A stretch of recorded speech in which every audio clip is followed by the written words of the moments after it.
Sorry about that, everybody. We had a slight tech glitch, but we're fine again. And we were just going to pick up where Haneen was talking about, after Yasmin explained how they brought the equal playing field to Jordan. So Haneen, if you could just back up a little, because we're so interested, we kept talking, even though we were offline, because we love this stuff.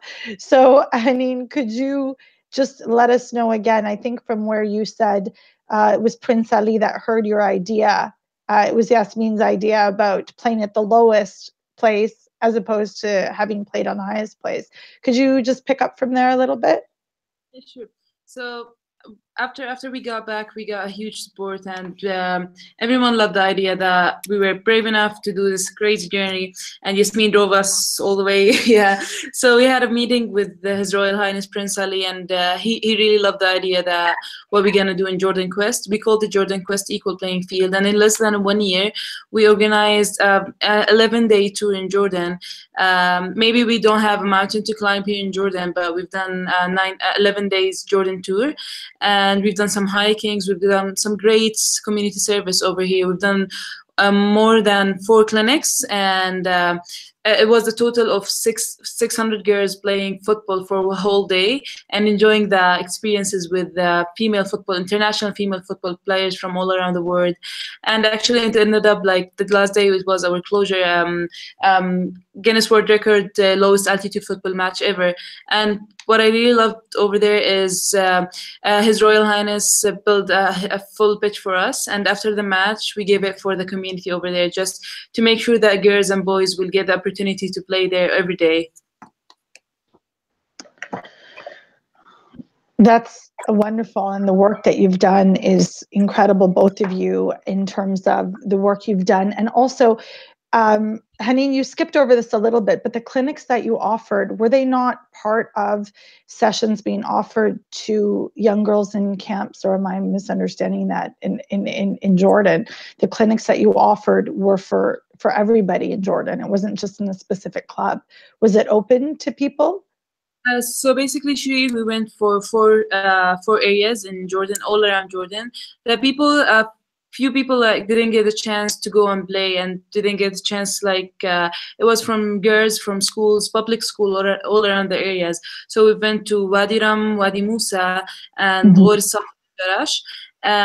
We collected, we gathered below the lowest one was, I think, around 150 girls over there. We were expecting 100, and then coming to the field and see 150, or at least the highest number we've got is 276. It was crazy, like seeing all the girls wants to play and want to enjoy the experience itself. Like, imagine this, having 30 girls from international female football players coming from all around the world just to share their experiences with girls. Actually, it was a full day of activities, football skills and life skills activities. I think we ourselves enjoy it, and we got the chance. Like, I think it's our time now to give for the community. That's amazing. There's something that you touched upon as well, that all of you touched on, all 4 of you, which is the concept of sort of allyship. And with women's football, Haneen and Yasmin, you talked about footballers from all over the world that are coming together for these projects and helped with the clinics. And, Prince Ali of the Federation, of the Jordanian Federation, and Dr. Hajar, you spoke about, Kelly Lindsay and Haley Carter being the coaches for the team. And likewise, Faduma, you also spoke about the importance of men around supporting and using boys to bring girls to the pitch. It's a responsibility. So you're actually having them do something specific to grow the game and involve girls in the community. Now, and this question is for anybody, because I want to sort of open it up, and all your experiences are so powerful and unique. How important is that allyship?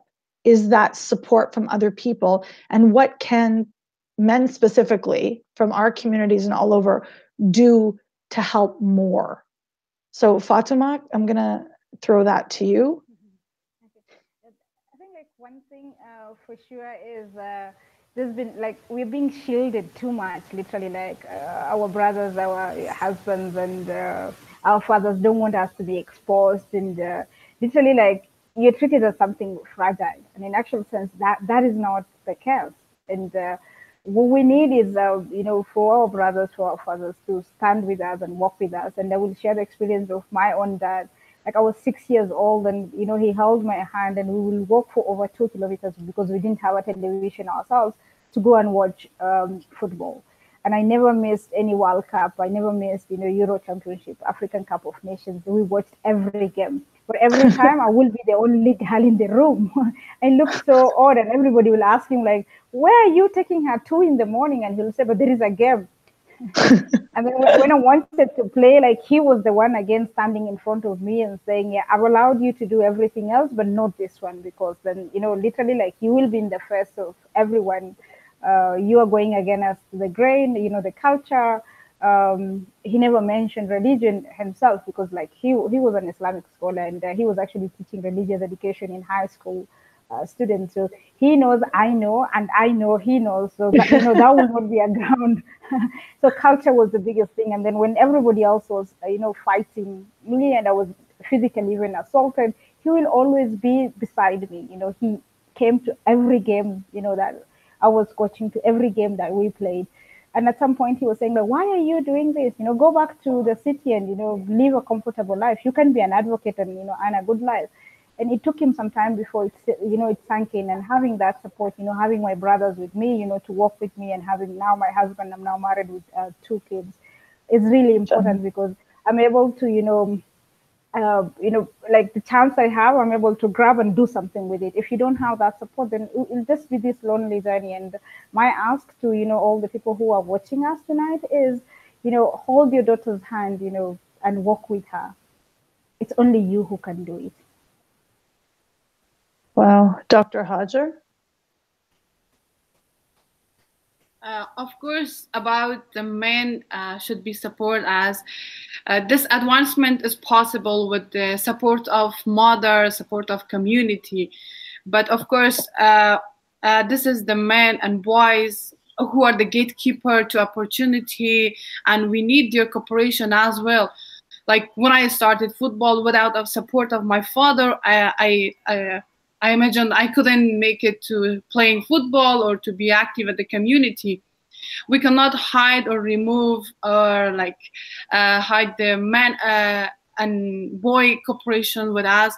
We should encourage also the man, the father, the brother, and especially we should encourage the man, because they are the gatekeeper of the house, and especially the Islamic area, the Islamic family. The man is who is the say everything at the beginning, at the end, and every opportunity is under hand of the father. And we are in Afghanistan with these activity, we have our goals, our aim is this, to encourage the father, encourage the parents to educate them about football, educate them about activity of women in the society. When they know and they trust on the community, they have trust for football federation, they know about everything about football and practice, they can make opportunity for their daughter and allow them to come be part of football or be part of a sport and be active. Yasmin, honey?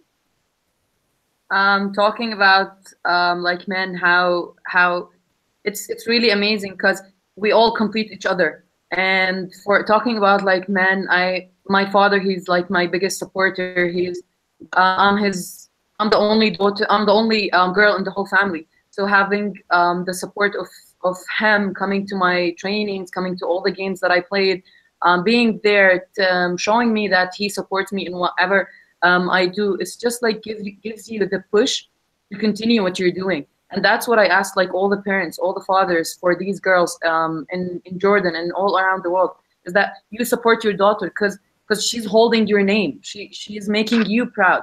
So, and she's not doing anything wrong. So I think that we all complete each other. And it's not only about family, it's about the coaches. I've been trained by men coaches, and they want to achieve, they want to prove the women's football in Jordan. So I think we all complete each other.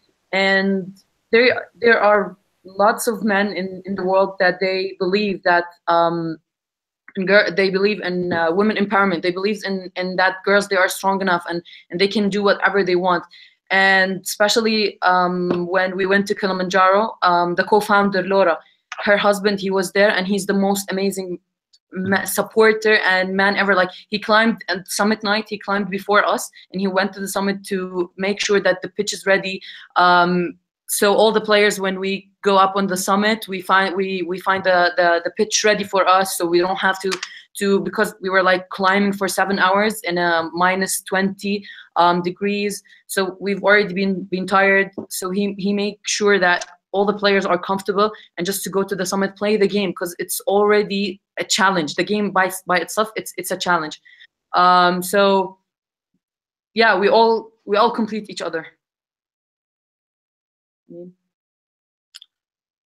Yeah, I think they've said some great things. I will add only like I think we all here just support each other. I think we're so lucky to have such parents like my dad, Yasmin's dad. Everyone's like in the community who was supporting us, and I believe how important it is to have such a role model or such a support system in your family or in your community. It just makes you want to do too big, like to dream big and to achieve even more. Just speaking on that, I wanted to ask, and your stories are so powerful. I actually felt myself getting a lump in my throat with what you've said. I mean, we all complete each other. I mean, I think I need that on a t-shirt. Yasmin, like that saying is really, really powerful, because we do. And the examples that you've given. This is an incredibly powerful conversation. I thank you all so much for your contributions. But just a little more, Fatima, you mentioned as well some of the challenges that you faced, not just societally, but physically. You mentioned that you actually someone tried to attack you, and what that is. And can you talk a little bit about, I know, mashallah, some of you have very supportive parents, but not everybody is always supportive.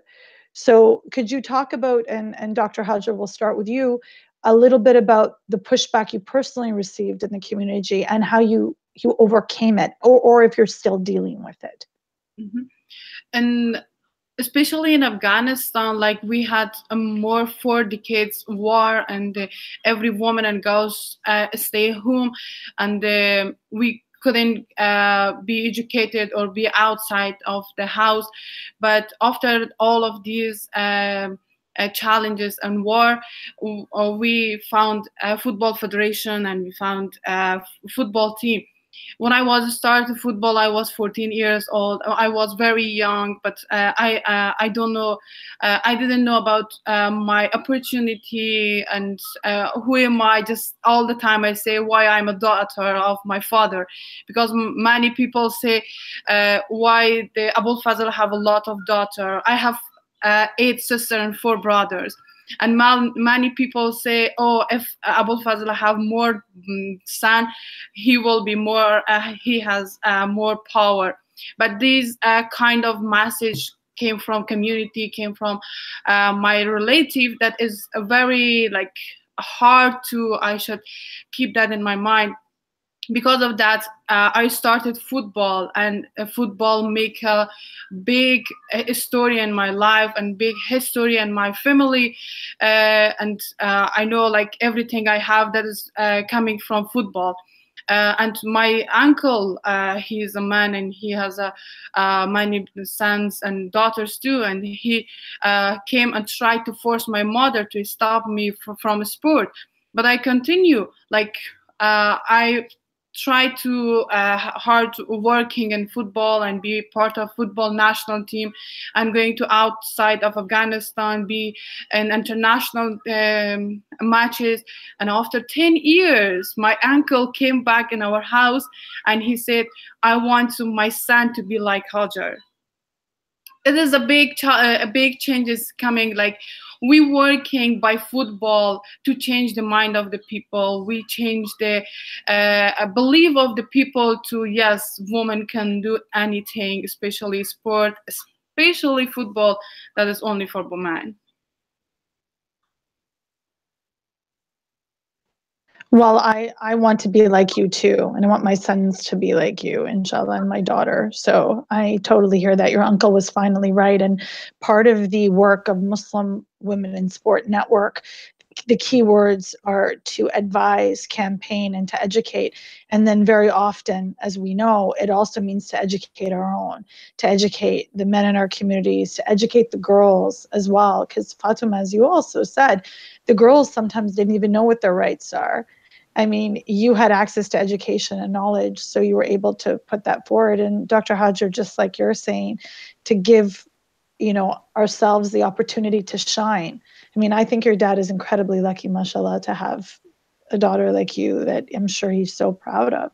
And Yasmin, you were saying too that your dad is like one of your biggest supporters. Like, I mean, can you tell me some, and taking this question a bit further about challenges, have your family members had to step in and sort of not protect, but sort of, and I don't want to say defend the honor of the family because I don't want to phrase it like that, but have they had to step in? Has your dad had to say, I'm so proud of my daughter, etc.? Has that had to happen? Has that happened? Or your mom or your aunts or, Well, actually, so speaking about my father, I started playing football because I told you I'm the only girl in the whole family. Like I have one brother and all male cousins. So I started playing with them, with my family. And that's where I looked to football as that where I see myself in. And my father, when I told him the first time that I want to join this club, he was like, yeah, definitely go do what you want to do. And every game that I play in, every match that I am part of, that he comes to watch me, and he knows that if I have a match and I see him watching me, I just get stressed. So we came up to a solution that because I want to prove that I'm good, so that where I started to, it's my personal thing, but that's where we came up that he comes to the game and he don't tell me that he's coming until the end of the match. He then just comes down to me and tell me that how I played. And about speaking about like if I faced something and my dad had to step and say, yeah, I'm so proud of her. Exactly, I faced that. Is that a lot of people came to my dad, especially before Kilimanjaro. A lot of people came to my dad. He was like, everyone was like, how you're gonna put your daughter in this situation that she's gonna travel to Tanzania, climb a mountain, and play on the top, like, and she's your only daughter. And even like some of my family members, they tried to change the mind of my dad, saying me like, no, Yasmin, not from a perspective that they don't want me to do, but because we're family, and they were like, yeah, they love me, so they were afraid of anything happening to me. But my dad, he was like, yeah, I chose this, and I said yes to Yasmin to go because I know that she can do that, and I support her, and I wanted to do that. And like my grandma, she told my father like, she's your only daughter. How are you gonna let her go to Kilimanjaro? And my dad, he was like, I trust her, and I know that she's gonna do whatever she wants to do, and I support her in everything. And what was really amazing is that those people who tried to tell my father that don't let Yasmin go to Kilimanjaro, they were the first people to welcome me in the airport when we came back from Kilimanjaro. And that's where I saw the smile on my dad's face, and because I did this for the girls and for my family, because they believed in me, and especially my mom also. Like my mom, she used to skip iftar in Ramadan only to drive me to my trainings, to my practices, and then after I finish, she comes and eat football and eat food. So iftar. So it's actually, yeah. I think this is these stories are so important because it talks about how the concept of it takes a village. It takes a group of people to raise this, and mashallah, we see that, and we hope it continues. And those that are watching, the people that are watching, encourage their daughters and encourage their mothers to play. I mean, encourage their aunts to play, encourage their grandmothers to play. Why not? We have a question from a viewer, and Fatima, this is a question for you.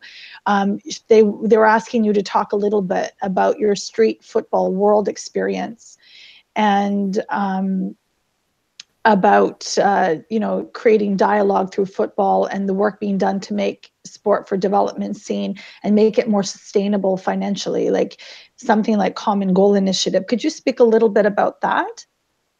Yeah, I think, and sorry, yeah, I think my mic is on. Yeah, so for me, like, and you mentioned, having people around you who can support you. So it was initially like a very lonely journey, and then I found my path to street football world around 2011, and I was looking for anybody else who is doing something with football for good. And for me, Alhamdulillah, I'm almost 40 years. I will be 40 this year.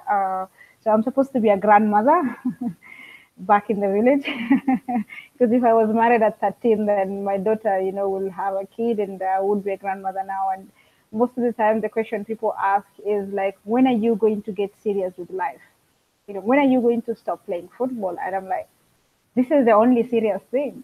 I'm not going to do anything else. So every other time, the question, like literally on everybody's mind is get a life. This is not the real thing, and they don't know the power of football.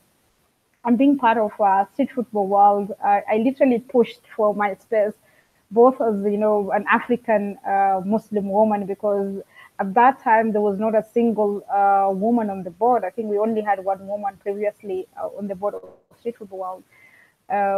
And I ran for the elections in 2012. I lost it. I was actually carrying my 6-month-old baby. I had a CS and had to pay my own ticket to travel to Lyon. And everybody was looking at me like, seriously? Like, this is how much you love football? And I said, no, it's not just about me.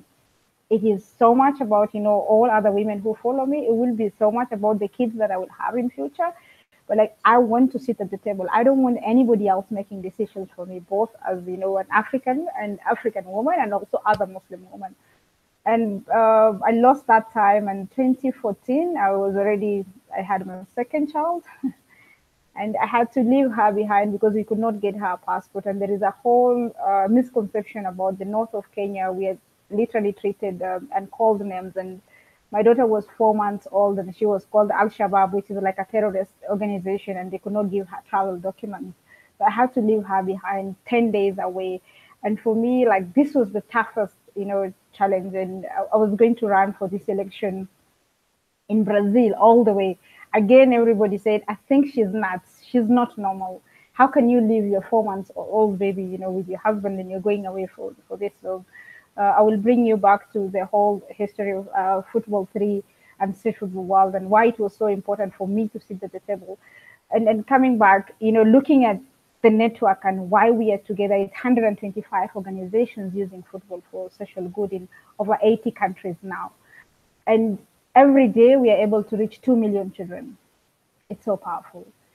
And the world will stop to listen, because you're able to tap into organizations like FIFA, which I would not have had access if it was Fatuma doing her own little thing in the village, or another organization in Uganda, others, in other different places. And we came together, and all of us were sharing, what are you using? What tools are you using? There is no point of me keeping whatever knowledge I have to myself. It will only, help. It will be useful if we share that out, and we're able to. Other people are able to tap into that knowledge, and that is how Football 3 came about. And an organization in Rwanda, myself in Kenya, and so many other people, contributed to this model. And now it's an open source, like anybody can tap into. 3 girls, 3 boys, and the kids themselves set the rules of the game. And so it has 3 halves, and the third half is for dialogue, and this is where they discuss issues with regard to the game, and then award points, so there is no referee. That's so much of what you said about you didn't want anyone making decisions for you. I also need that on a t-shirt, because that is so important, and something that I think our community needs to hear from us, and the wider community, the world needs to hear that Muslim women do not want people speaking for us.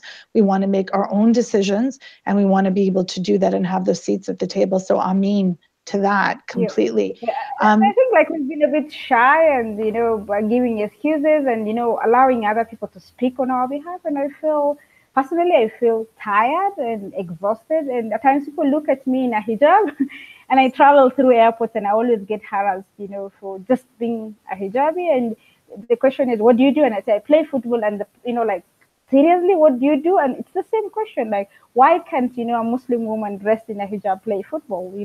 Why is, like, why can't you believe I actually do that? And then standing on the sidelines and, cheering others on, I think the time is up. Let's get into the game and, score the goals ourselves. I want all of that on many t-shirts. I'm going to have a lot of clothes. Like, I just think what you're saying is so important. Time is absolutely up, absolutely, in that way, for people to keep speaking for us. This is one of the reasons why, alhamdulillah, the Muslim Women in Sports Network came to be. Because we were tired of people talking about us. We want to talk for ourselves. And just Yasmin, you wanted to add something really quick about your dad? Well, yeah, actually, I just wanted to add this and share this with everyone. Is that it's amazing that we play twice a week football matches with like friends. And when I told my father, he's now about 56, and I told him about we need someone, we need a player. Could you please join us? And he was like, wait, I'm going to bring my shoes. Wait for me in the car. And that's where I saw then my mom, she was like, wait, I want to wear my hijab. And my brother, he was like, yeah, I'm coming too, I want to join. So we went all together as a family to this football match. And I played next to my father and my brother, and my mom, she was sitting and cheering for us. And it's amazing how you can help your daughter. You can be there with her. You can share what she loves. That will mean a lot to her. Playing on a pitch with my father next to me and my brother and trying to score as a one family, it's just amazing. And that's what I ask, like, everyone is listening, to share what your daughters are trying to do, are trying to achieve, because at the end she's holding your name, she's making you proud. So and it will feel different to her. It will feel a lot to her. It will make her feel that she's owning the world right now. So that's what I wanted to highlight. And that is so important. And thank you for saying that. And next time, make sure your mom brings her boots too when she plays, because I have a feeling that she's probably very, very good. Inshallah, just there's a question from Anonymous before somebody has put on the site. They're thanking you so much for your stories, of course, and they're wondering about other sports that you might have incorporated into your sports and development programs. Is it football, or are there other ones, basketball or skateboarding perhaps? Because I know Dr. Hajar in Afghanistan, Skatistan is another organization that uses that. And Haneen, do you have any experience with other sports as well? Yeah, well, actually, I believe that the project itself, or the movement's called Sport for Development, and it's never said like football for development. I think sports can bring everyone together, can bring the world together. It's a language doesn't need a specific language, or it doesn't have like specific cultures or religion or anything. And I believe that we can use sport as a tool to develop the communities, to build ourselves, our characters, what we think about, how we speak, how we talk, everything. And actually, we've got a nice experiences playing the cricket. Cricket is not familiar or common game here in Jordan. And we've got some friends, some connection. It's really a small world. Just we've met some people from in Tanzania in 2017, and they told us that they might come to Jordan. It happened like before a week, and they come here. They moved to 6 cities in less than a week, and they've done some cricket sessions for the kids over there. They told them the play that we don't usually hear about it, or we don't know the rules about it, and it's crazy. And it's incredible how sports can bring people together, can get things for people to learn, not through books or education. It's like it's a tool that they can use it to build themselves and to build the communities themselves. So I think cricket, I think there's so many sports that they can do. I think basketball, tennis, all of them can be used as a tool to build the communities. I think I just wanted to jump in and share, like, for me, the challenge was I just wanted to do football. And this was personally for me, because this is something I really loved and I wanted to do. But there was a lot of push, like, why are you not doing netball? Because it's, girl friendly. Why are you not doing other softer sports? And this is not to say like this, the rest of the sports are not good. But the question in my head is, why not football? Because it's physical, it makes you lift your leg. And there was a whole question of, once you lift your leg, you're going to break your virginity, and forgive my saying this. And I wanted just to prove like it doesn't do any of those things. So it's actually a taboo, and we were using it to break another taboo. And it's a very strong message. And currently we're not planning to go into any other sport, because even football itself, we haven't, reached where we want to reach. But there is a push, especially from the community, saying, most of the people are saying, like, can't you do netball? Can't you do volleyball or any other sport, but not football?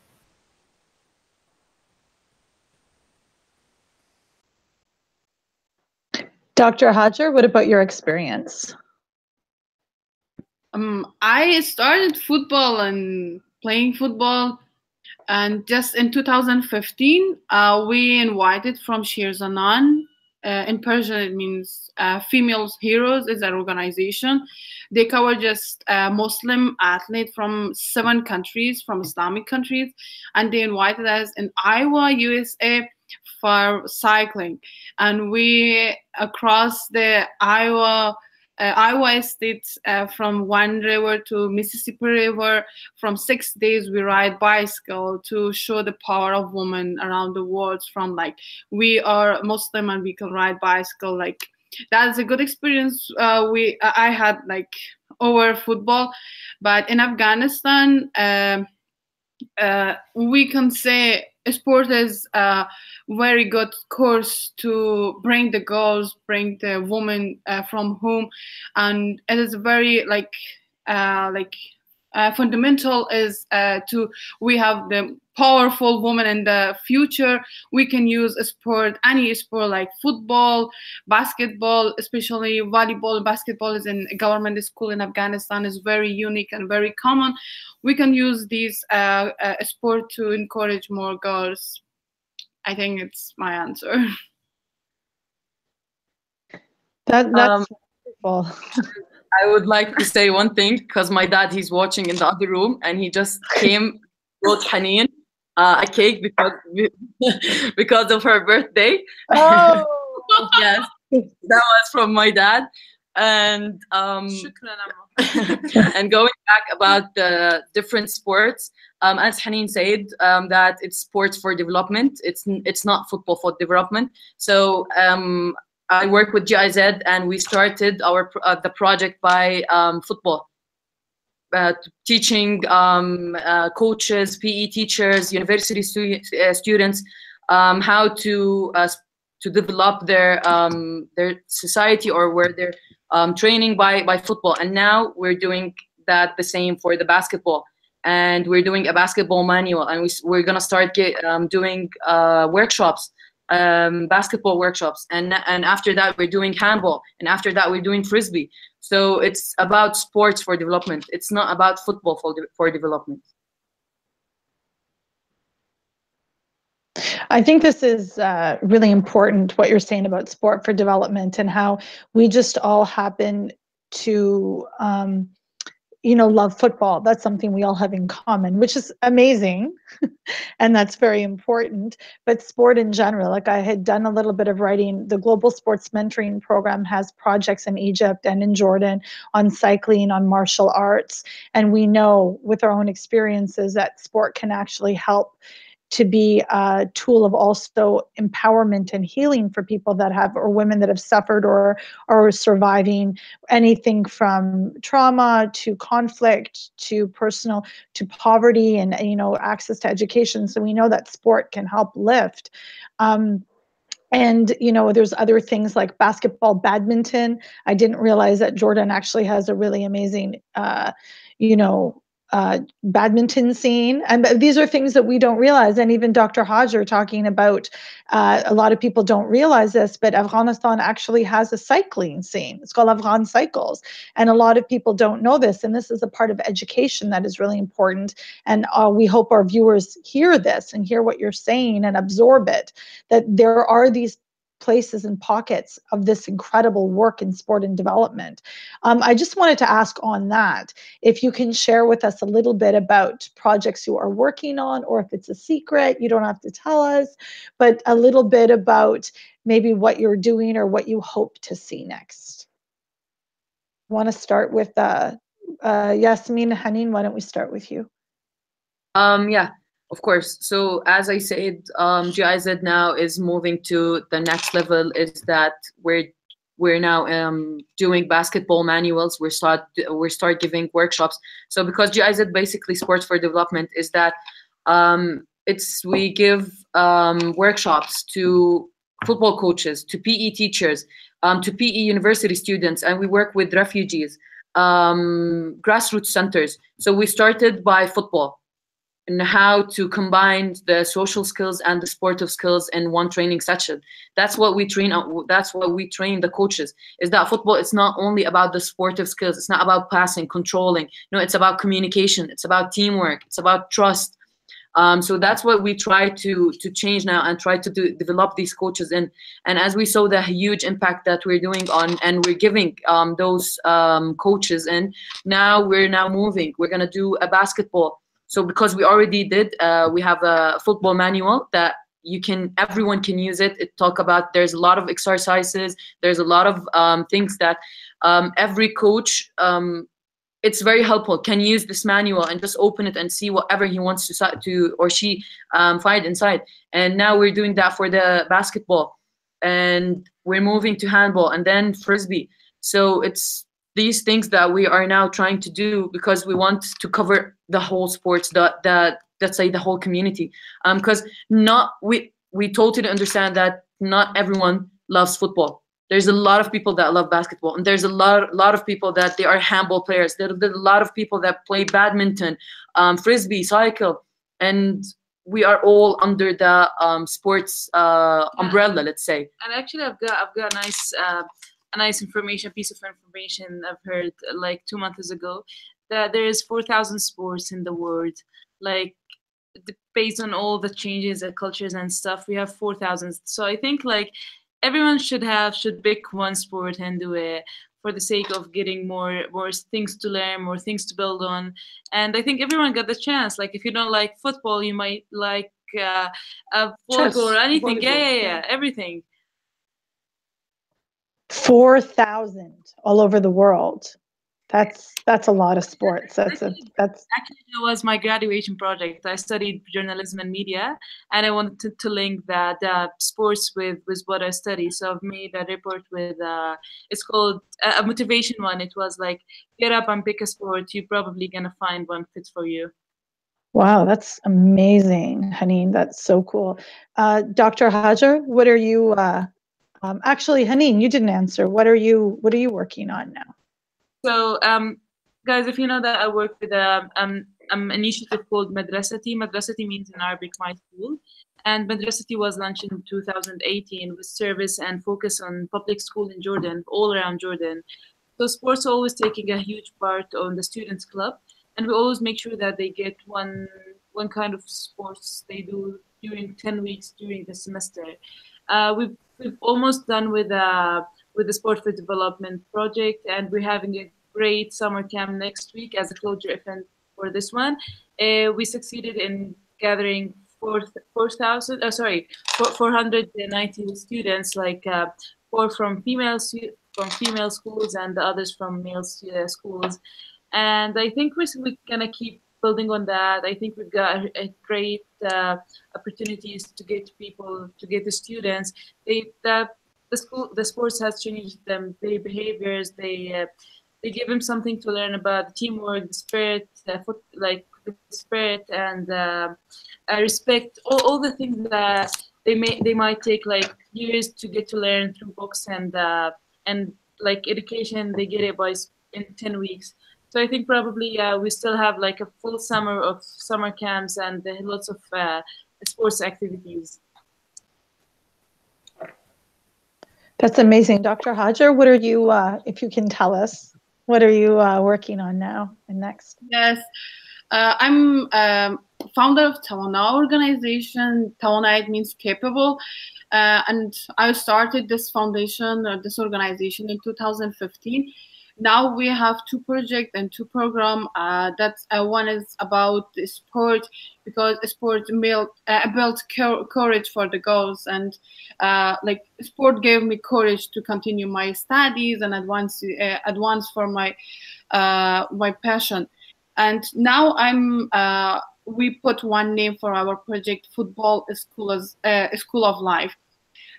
We want to educate girls about leadership of football, about social issues of football, and how we can fight about rights and about voice.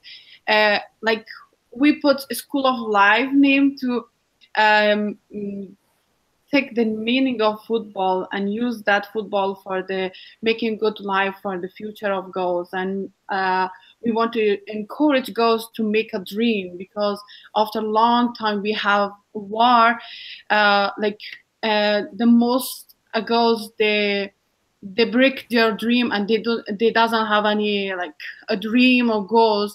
We want to use this program and this sport like football to encourage them to make a dream for their future, and encourage themselves to, yes, they are a girl and they can do anything they want. And another project is about health. I'm working on that project in US, partner with Child Advocacy Women's Rights International in Washington, D.C. That's HER, use the acronym of HER for our goals to empower Afghan girls to be healthy, educated, and resourceful, to understand their rights and enable them to have control over their life and their bodies. Again, that's amazing, incredible work. Like, I don't even know how you fit all this in one day. But I wish we can do like implement this 2 projects very soon in Afghanistan, because I started football, and my half of my life is about football. I know how much sport and football can make changes life in Afghanistan. Because of that, I want to have more focus for the 2 projects and send it to Afghanistan very soon, because I don't want to, this young generation, they are started football in under 17 age, under a 19 age team in Afghanistan. I don't want to, they spent their time like without leadership program, without a good sport or good football programs. Like, I want to encourage also international community. They have focus for Afghanistan to have a lot of program for women empowerment. I want to tell them first, thank you very much for all support, all things you did for Afghanistan. But we need in Afghanistan to work in basic issues, to educate them first and make some access to, they can encourage themselves, like leadership, women empowerment workshop, and build capacity for themselves. that's incredible. And Fatima, what are you working on? I know you're working on something. It doesn't seem like you're not working on something. What are you doing? I think I will share. It's a lot of things happening, and now I've moved back to the city because I've been in Marsabit for 14 years before I moved back to Nairobi now. So my role is more of networking and getting the word out for our organization, and based in the village. And it's so hard to raise resources for the work that I do. And our football is focused mainly on, breaking the silence on issues that affect girls, and this specifically addresses issues of education. We have a slogan that says, because of football, then I have a choice and I have a voice. It literally enables the girls to learn how to stand up for themselves and say no. So we've created these models, and breaking the silence is one of them. Shoot to score, not to kill is another one. So for us, it's now to replicate this model, share with the rest of the Horn of Africa region. So we are registered now as a charity in Ethiopia, and that will be our next big move. And that is why I'm in Nairobi now. And I'm taking a team to Russia, 2 girls, 2 boys, inshallah, in June. And for me, like this is, and for the four players, and this is like one opportunity, you know, coming from a village, they had never even seen the city, you know, getting on a flight and going to Russia will be, you know, one lifetime experience that they will bring back to the community. Inshallah, by 2020, my hope and the hope for the organization is to, you know, have our own football pitch. Up to now, we still don't have, you know, a ground to play on. We don't have an office. Like we work from a rented premises, and yeah. So those are the three things we hope to do, inshallah, between now and 2020. That's amazing. That's a lot of stuff happening, mashallah. Going to Russia for the World Cup, I'm assuming. The FIFA World for the Cup. World Cup. And yeah, there is also a Football for Hope Festival, which happens on the side for FIFA supported organizations.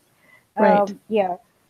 And then also, I think I forgot to mention about GIZ has also supported us, and we will be opening 2 football pitches, but these are best within schools. Oh, so you'll be collaborating with the organization that Yasmin works with, in essence, then too. Yes. Well, that's awesome. See, teamwork all around. That's so important. We can also support Dr. Hajar and what she mentioned about the girls program. I think I've literally burnt my fingers, you know, working with very similar communities, you know, in rural villages. The circumstances might be different, but I know, you know, in terms of Islam, in terms of the strictness, it's very similar, and also, you know, the threat of terrorism and being targeted. So I look forward to, you know, she can count on me for support. We have a model that we've created. There is a curriculum to it, and it has 4 modules. And, you know, be yourself, be healthy, know your rights, and also learn something about money, because I think, you know, you don't get to handle money until when someone wants to sleep with you, especially when you come from the village. So we are teaching the girls about, you know, earning good money and saving, and yeah. That's incredible. Life skills. You're teaching them life skills then. This is so great. Dr. Hajar, there was a question for you specifically.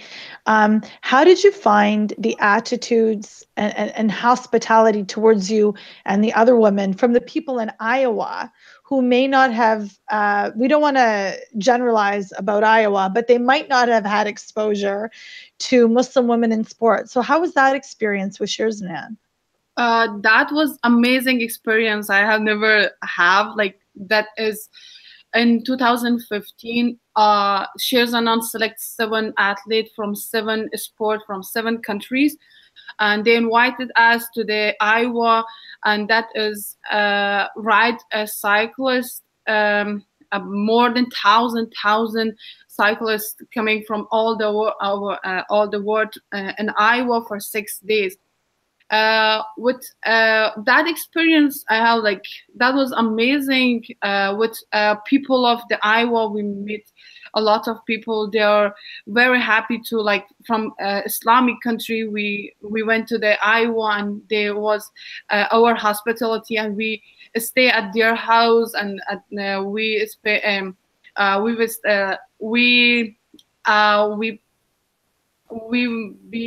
was at the 7 nights at their house, and that experience was amazing. I'm very thankful from each of those family from Iowa, from US. There was very nice people, and they support us. But when we 7 athletes from 7 countries, we had a hijab in the street with many people from the many state of US or other countries. They ask us, are the Muslim women can ride bicycle, and how you can come here? Something, these questions they ask us. But we are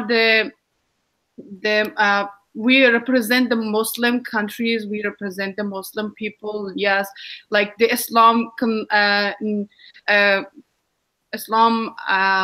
law for women and men, equality. Like, we can do anything, like the chart of the Islam.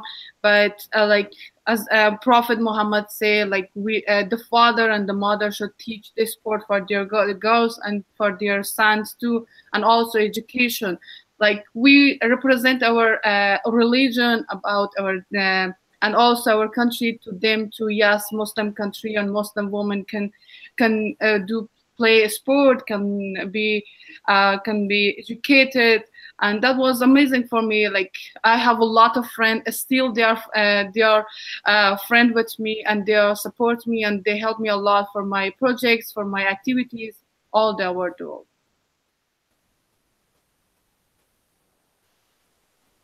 That's so awesome to hear about your experience there. I've never been to Iowa, but now I feel like maybe I could go. I don't know. Yasmin, there was a specific question for you just about what was your biggest motivator to throw yourself behind advocating for gender inequality? Was it anything specific?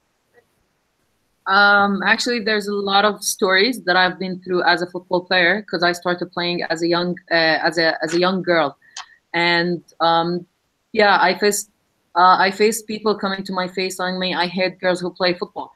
I faced people try to push me down playing football because I'm a girl. I faced people coming to my face telling me, if you were my daughter, you would dream about football. You'd never play football before. So I faced a lot of stories in my life, and actually after Kilimanjaro, we did a football clinic in Tanzania. When we came down from Kilimanjaro, we did a football clinic in Tanzania, and we trained, we supported the girls there in Tanzania. So hearing about what they've been through, hearing about their stories, hearing about the background and what they face every single time they want to play football, it just makes me I want to fight for that. I want to be there for them, because also I've been facing that in Jordan, and I had my support from my family. That's why I was strong enough to not to listen to these people. But there's a lot of girls here in Jordan that they faced this thing and they had to stop football because they didn't have the support. They needed someone to push them, but they did not found that person. And that's the biggest thing that I want to do right now. And I was thinking about my master's thesis. I want to do master's, and it's definitely going to be under gender equality, and especially the Jordan Quest. We did 4 clinics, 4 football camps for more than 700, like 600, 700 girls that they never ever played football in their lives. They're not even allowed to play outside. And coming to a point where this girl or these girls comes to me, telling me that I'm so happy to meet all of you guys and play with football, it's just, that meant the world to me. And because I'm a Jordanian and I started playing at their age, I'm feeling them. I feel what they are trying to tell us. And actually, I say it, and every time I'll say that we climbed Kilimanjaro, like me and Haneen and all the girls, we climbed Kilimanjaro not for us. Not to say that Yasmin and Haneen, they broke the Guinness World Record. No.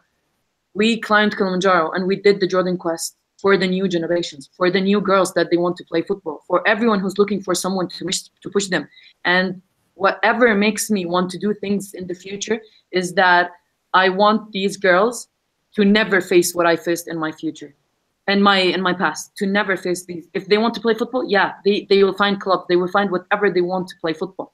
And especially the Jordan Quest and the girls that we trained, it's just, they touched my heart. They were like my little sisters. When we were training them, it's just, I'm looking at them and I'm just happy because they're smiling, because they are happy, because they're playing football. It doesn't matter that if they're professional players, it's about that they are happy. The smile on their faces is just undescribable. I can't describe it even. And this is what will make me fight for them until the end. Because every single girl deserves to play football, basketball, whatever. Because she's not doing anything wrong. She's doing something good for her health. She's doing what she loves. So why would anyone ever tell her that, no, you can't play? This is wrong. This is a men's game. Definitely no. Definitely no. And yeah. No, that's so powerful and so motivating to hear you say that and see how the girls have come to you and they look up to you, because you definitely are a role model and an inspiration and a hero. There was a couple other questions coming in, and we don't want to fall too short of time. So there's one question that we sort of need to touch on too, that very often smaller community organizations that are using sport as a tool for development face challenges in sustainable funding. Is there a way that we can create a more equal playing field to enhance the work of these organizations and keep it consistent? I think I will take that if you don't mind. So I will share the experience of, I think there was a bit also in common goal that you had mentioned. And it's a real challenge, literally, like you're living on the edge. I have been doing what I've been doing for the last 15 years, and you won't believe up to now, like you don't have a salary. So I'm just literally, you know, doing it out of passion. And at times I feel so guilty, like, you know, I have to ask my husband to support my trips, to support my work. But what Street Football World has done now with a common goal is to link the real football, if I can call it, to football for social change. And just yesterday, 2 days ago, we received a message from Megan Rapinoe, who plays for the US team, that she will be supporting Hodi. Even if it's a small amount, then that means the world to me, you know, being in a small village. And I would not have been able to link up with her, and Guan Mata also. So they contribute to a common pool, 1% of their salary. And then this is shared out to the organizations that are within the network, 125 organizations, and you literally have to apply for this. But just for the sake of the ones who, you know, are not part of Street Football World, or they don't even know about it, I think there is need to invest, because we all know the power of sports and how, you know, it can impact the society. But until we put resources, you know, where our mouth is, then it will be a waste of time. We are all literally, you know, cheering again from the sidelines. We are not in the game. And we need each of us to literally jump in and contribute. You know, it can be a skill that you have. It can be a resource that you have. It might be, you know, something that I need and you have, and we can contribute that. It does not have to be monetary necessarily, but imagine if we all invested in sports. Then, you know, all the struggles I've gone through for the last 15 years will not be an issue anymore. If I have the resources, then I already know what needs to be done, and I'll just jump into the space and do it.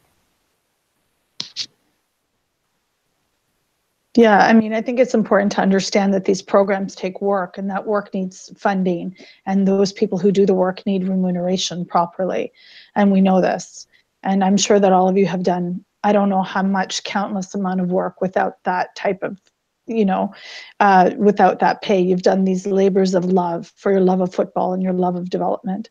We're just going to, so this might be the last question, because I would like to hear from all of you. And just in the interest of time, I just want to make sure we don't skip over anything. This question is a pretty good one. Can sport truly create peace? Now, Dr. Hajar, I'd like to start with you and then go down the line. And what are your thoughts on that? I know it's a very big question, and we could possibly do a whole other session just on this question, but if you could sort of keep your, you know, give us your perspective on that. Of course, sports can do anything for our community. Like, sport can bridge up the gap between religion and political. Like, if we want to have a peace, we can use sport for making peace and bring peace in our community. Like, why? Because sport has no language, no religion, no color. Like, sport is for anyone, for and everywhere. Especially in Afghanistan, like, we want to have a peace and stop the war, stop these Taliban threats or explosions. We can encourage the people to be part of the peace government, peace issues in Afghanistan. Like, we can use sport, especially females should be participate, because we can use the sport to making friendly with between countries like Afghanistan and Pakistan, Iran and Afghanistan, and other countries. We can make friendly matches and show the power of a sport to bring the peace in Afghanistan. I hope, inshallah, one day Afghanistan have a peace generally, and especially South Asia and those region, and Afghanistan is there to have a peace to women, girls, and everyone can live without war, without dangerous, without stress. Fatima? I think for me, like the program that we started with, the Shoot to Score Not to Kill, specifically, addresses conflict issues, and initially it was tribal, and currently the region faces a lot of extremism issues and Al-Shabaab. And I see football as a very powerful tool to bring the young people together, because they don't have, it's not fun for young people to sit in a hall or in a conference to make decisions. But once they're out, they're playing football, then it takes away, it changes their mindset. And I can talk about Shoot to Score itself. And we don't have red card in our game. We don't have yellow card in our game. We don't punish violence. We reward fair play. We reward peaceful acts on and off the field. You can say nasty things about, another tribe, another community. And this way, then it has literally changed the way the young people feel about each other, and to a level where you need other communities with you in the team. And before I conclude, I want to say, look at Mo Salah, and all the hatred that was there before, and how Muslims were treated before. And all of a sudden, people in Liverpool, everybody wants to be like Mo Salah, and it's a very powerful thing. And truly, yes, sports can bring peace, but we really have to jump in ourselves, because I think the regions which are burning are Muslim regions, and we cannot afford to stand on the sidelines again. And my message is, our Shoot to Score Not to Kill has also been featured in a film called Soldiers of Peace, narrated by Michael Douglas. You can Google it and find it online, just a clip of it. And yes, sports can bring peace. But as Muslim sisters, as Muslim brothers, and all those people out there watching, stop standing on the sidelines. Let's get into the game and make it happen. Yasmin Haneen, can sport bring peace? 2 minutes. Yeah, absolutely. And I think it's not easy things to do. It takes lots of time, and it's non-stoppable process, or it's non-stoppable. You have to, and especially having all people together, such motivating, mashallah, you guys are such motivations for us. And I think it might take time, lots of work, but absolutely it can create peace and lots of great stuff and build a new generation, a better one. Sports can bring peace. Well, hell yes, because actually in Kilimanjaro or on the Jordan Quest, what I noticed is that, especially in Kilimanjaro, the first time meeting all these amazing players in one place, there's players that they don't speak English or Arabic, so there is no way to communicate with them. It was hard to communicate with them, but what was definitely, and what was everyone noticed, that is when you go into football pitch, you don't need a language to communicate with each other. And playing, it's definitely football or sports, it's an international language. Everyone can speak, despite the languages, despite the religion, despite the culture, whatever can differentiate each other, every person in person. And so it's definitely sports can bring peace. We absolutely don't want to stop this conversation. For our viewers can't see, we have a chat box on the side, and we all keep coming up with ideas, and we keep talking about plans to create a line of t-shirts from hopefully Adidas, inshallah, or meet together in person and collaborate. And even within the session, you've seen how they're intersecting. Fatima's work will be intersecting with Yasmin and Haneen's, and then Dr. Hajar's work, is going to influence them, and that inshallah we'll all have an opportunity. And I'm just throwing myself in there because I really want to meet all of you in person. I do actually, beyond just saying thank you to all of you for your incredible expertise and sharing your stories and giving us hope and excitement and inspiration, because this summit is just the beginning. This is just the beginning of where we're going. We've connected. This is the starting point. And inshallah, we should all, I just want to remind our viewers again about, this is day 2. Tomorrow we have incredible sessions as well, business leadership and research with Amna Khara Hassan and Lina Khalid Al-Maina. And then we have Hana Fauzi on that panel as well. And then later we actually have a really great panel on community development and projects in the United Kingdom with Shaheen B, who is a researcher and consultant in this. And so we are all so excited about that. We're so happy you could watch us. Keep supporting this. And in the meantime, all of us will keep planning on where we're meeting, who's bringing what to the potluck. And Yasmin, please tell your dad that I would like a piece of cake too, and my birthday's in January. Okay. Thank you so much. It was wonderful to speak with you. Alhamdulillah.